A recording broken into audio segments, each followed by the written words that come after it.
बिहार में कांटे की टक्कर है इंडिया गठबंधन और महागठबंधन की। इस बार भी वैसी अलग है और इस बार सबसे बड़ी टूट लालू यादव के परिवार में हुई है।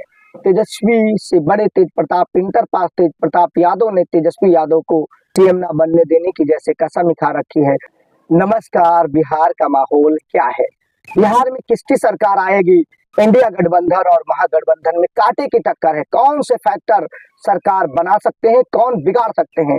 जब पिछली बार लगभग 2 दर्जन से ज्यादा सीटें मामूली वोट के अंतर से इधर से उधर गई और महज 15 सीट ज्यादा पाकर महागठबंधन से एनडीए गठबंधन ने सरकार बनाई। महागठबंधन 110 पर और एनडीए गठबंधन 125 सीटें पाती है। वहां एसआईआर पर जहां लगभग 1 करोड़ के करीब, जहां लगभग 65 लाख के करीब मत काटने का दावा हो रहा है। विपक्ष कह रही है जो कटा है वो हमारा वोट है, पक्ष कह रहा है अवैध घुसपैठिया हो सकते हैं, बाहरी हो सकते हैं। चुनाव आयोग की अपनी अलग दलील है। इस बीच अगर बात करें बिहार की, तो बिहार में क्या है? क्या इस बार लोग पुराने ढर्रे से अलग मतदान कर रहे हैं, या लोगों से जब हम जानते हैं कि इस बार क्या लगता है, तब भी लोग जब माहौल बताते हैं, पक्ष बताते हैं, विपक्ष चुनते हैं, तो समय एक चीज आती है जो वोट की राजनीति से पिछली बार था कि फलानी जाति उनकी खास तौर पर है, फलाना उधर का झुकाव है। लगभग 90% इस बार भी है। 10% लोग पलायन की बात करते हैं, विकास की बात करते हैं और तमाम मुद्दों पर बात करते हैं, लेकिन अंतोगत्ता बिहार में मतदान के वक्त अधिकतर लोग इधर से उधर जात के हिसाब से जैसे सेट होते हैं। जैसा लगता है बिहार के माहौल को मैंने जो ऑब्जर्व किया है कि बिहार वाले विकास की बात करेंगे, बिहार की बात करेंगे, सब बातें करेंगे, लेकिन मतदान के समय सभी चाहते हैं सत्ता में हमारी जाति की भागीदारी हो, चाहे वो महागठबंधन वाले हो चाहे एनडीए वाले हो। और सभी चाहते हैं बिहार में जो भी हो हमारी जाति का ही मजबूत पकड़ में हो, यानी बिहार में अगर विकास हो या ना हो, हमारी जाति का विकास हो। बिहार में कुछ हो या ना हो, अगर लूटे भी तो कोई हम लोगों को हमारी जाति वाला लूटे। ऐसे चीजें, हालांकि 90% ऐसी मानसिकता से और 10% अलग अलग नतीजों से आते हैं।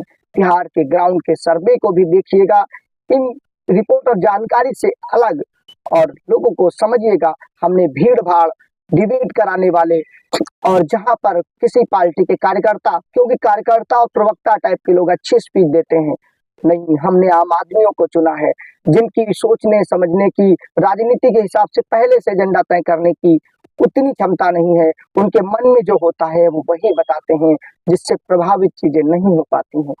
और वो जो चाहते हैं, उन्हें जैसा लगता है कि कौन मेरा कल्याण कर रहा है, कौन मेरी बात करेगा, उनका लगभग किधर रुझान है। हम लोगों से ये नहीं पूछते आप किसको मतदान करेंगे, हम सिंपल शब्दों में लोगों से जानते हैं माहौल क्या है, किस तरीके का लोगों का रुझान है, किधर जा सकते हैं समीकरण, यानी कि जो जिधर का मतदान होगा माहौल लगभग उसके हिसाब से वही होता है। और लोग अपने आसपास का भी माहौल बताते हैं। कुछ लोग जात के हिसाब से राजनीति करते हैं, कुछ विकास के हिसाब से, कुछ बात अलग करते हैं। कई पार्टियां, और पिछले से अब में 2 अपडेट आ चुके हैं। पिछली बार सीमांचल के क्षेत्र में असदुद्दीन ओवैसी ने अलग रहकर वो कार्ड खेला जिससे मुस्लिम वोट बैंक उनकी ओर आकर्षित हुआ और एनडीए को फायदा नजर आया। ये विपक्ष का दावा है और इस बार भी वैसी अलग है। और इस बार सबसे बड़ी टूट लालू यादव के परिवार में हुई है। तेजस्वी और तेज प्रताप यादव, तेजस्वी से बड़े तेज प्रताप इंटर पास तेज प्रताप यादव ने तेजस्वी यादव को सीएम न बनने देने की जैसे कसम खा रखी है। और उन्होंने जनशक्ति जनता पार्टी, हालांकि 20 में ये आई थी, इसका चुनाव चिन्ह बांसुरी था, इस बार चुनाव आयोग ने मान्यता दी है। ओवैसी के साथ गठबंधन की चर्चा है और ये यादव और मुस्लिम वोट बैंक को अगर एक सीट पे 5 से 7 या 10,000 तक खींच भी लेती है इस तरीके से, तो इसका सीधा नुकसान किसको होगा आप भी जानते हैं। बिहार की राजनीति में क्या आंकड़े हैं, क्या चीजें हैं, उन समीकरणों के अनुसार से इस बार मुकाबला बेहद ही कांटे का है। और इस बार वोट किस करवट बैठेगा पहले से अनुमान लगाना मुश्किल है। ग्राउंड पर कांटे की टक्कर नजर आती है।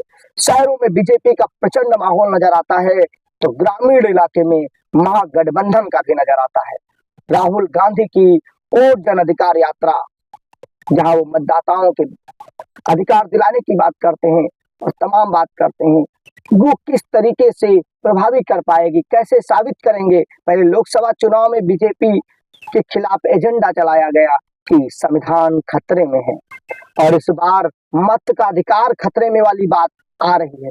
राजनीति में बहुत चीजें एजेंडा के हिसाब से ही होती हैं, चाहे वो पक्ष हो या विपक्ष हो। राजनीति में कोई दूध का धुला नहीं है, हर किसी का अपना एजेंडा है, किस तरीके से अपना हिस्सा लिया जाए, किस तरीके से मत बैंक को प्रभावित किया जाए, जो 5-10% इधर से उधर जाता है, क्योंकि अधिकतर स्थिर होता है। बिहार जैसे राज्य में जात के हिसाब से वो किंग मेकर की भूमिका निभाता है। और बिहार में एक चीज और आपने देखा होगा, हर जाति का बड़ा नेता है, चाहे हम मुकेश सहनी की बात करें, चाहे जितिन राम मांझी की बात करें, या फिर जिनके नहीं है वो भी बनाने की कोशिश करें, जैसे विश्वकर्मा समाज ने बनाने की कोशिश सरकार बीजेपी का है, आईटी सरकार में कोई भी काम बढ़िया नहीं होता इसी तरीके से तमाम वर्ग के नेता अपनी अपनी सरकार और अपने अपने समीकरण के हिसाब से बिहार में राजनीति और दमखम साधने की कोशिश में है। क्या लगता है, बिहार में बदलाव होगी, क्या वही सरकार आएगी?